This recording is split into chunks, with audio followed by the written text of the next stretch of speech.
copium that leaders from developing countries will have enough regulatory means, knowledge, and sense of urgency in a rapidly accelerating technology that controls our global stages falls flat the extent to which they can regulate, especially when they're under a hegemonic control within their economies to the superpowers that we have mentioned. You have no means of accountability when you have no democratized access to those discussions. First issue and efficiency of those to it.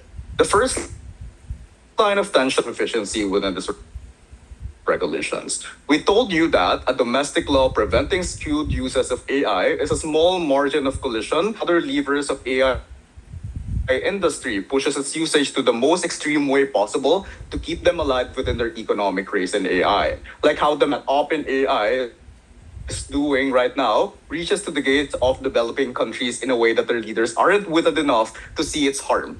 Opposition responds to this by saying that, compliance is less likely to happen, and all of their attempt to debate in parallel to have a smaller margin of comparison. Flip this argument. If that idea is true, you cannot assume that this is like that boring stock analysis groups being ineffective.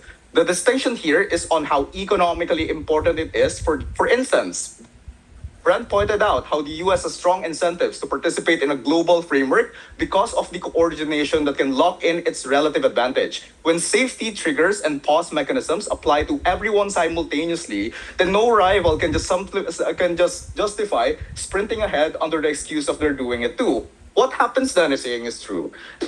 The US cannot insulate itself from the global AI failures. So that means if a coalition of major economies establishes global AI safety standards, firms operating internationally will still need to comply to the access to have like how global standards shape powerful states. Like for instance, in this situation, China, unlike the other discussion that you can have for international group, has the strong incentive to use their rivalry as a means of leverage to be the quote-unquote good cop and follow the global clamor in this situation. Like the difference here is that you have a product to sell.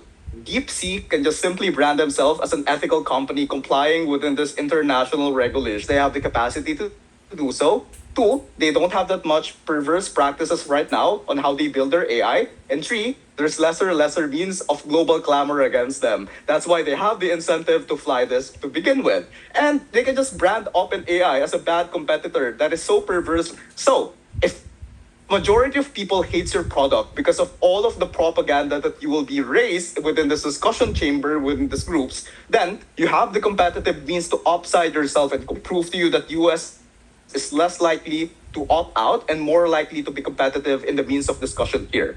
This is how we unlock the benefit of them having more rigorous discussion on how they do comply. So even if they still do opt out, what does this bring? This brings the largest impact of golf. The knowledge input that will be insulated towards the proper practices for these developing countries. And why is this important? We flip this by saying that body becomes the reference point for responsible AI development worldwide. For developing countries that lack frontier research capacity, their knowledge infrastructure prevents them from regulating blindly or copying corporate narrative. That's why even if they argue that, you know what, maybe we can just have this, we can lock in, we can call them out. The problem is, how do you really have to these contracts to begin with? It's to your legislators. Do you really trust your legislators here in these developing countries? Most of the time, they're fucking. What you gain from us is you gain acceleration protocols. The problem in their model is how limited legislative intent within these countries amass. Many of the states operate under overstretched bureaucracies, which means AI are prioritized or diluted under political pressure. That means all of the regulation and all of the new law that they can create is less likely to happen. Federal institution anchor. The safety standards remain optional guidelines for them rather than being binding expectation. Note, most of the developing countries are developing countries because their leaders are fucking stupid. So do you expect them to be smart in handling AI problems? So this means that AI is accelerating rapidly. This domestic legislative bodies now that we have mentioned cannot catch up on how they would regulate it. But before that, I'll take a POI. What exactly is your problem with AI? If your major problem is there's no access, it is accessible due to competition right now. What the fuck do you mean? We're regulating AI in both worlds.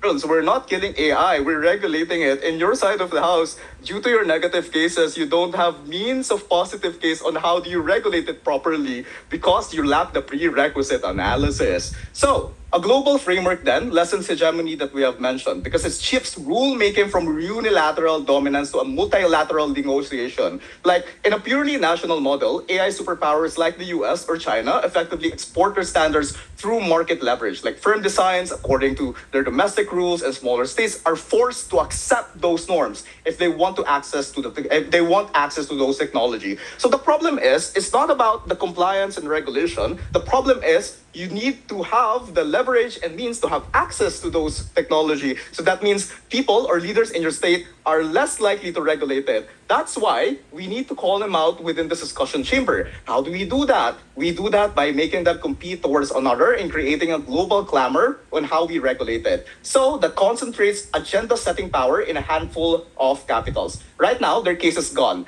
If Texas can have smart leaders to ban Sora AI, making AI porn, Philippines cannot just do that because one, they're hallucinated within the economic shark bite by the US. Two, their leaders are so stupid to realize the importance of this without a global clamor. No, their only response to this is on how independent judgment of their courts can kill abuses of contract. How is this even comparative? You need to prove why the states can have the capacity to have these regulations in the first place. Second issue, on the scale of how we can manage and directly control the ethical means of innovation of AI.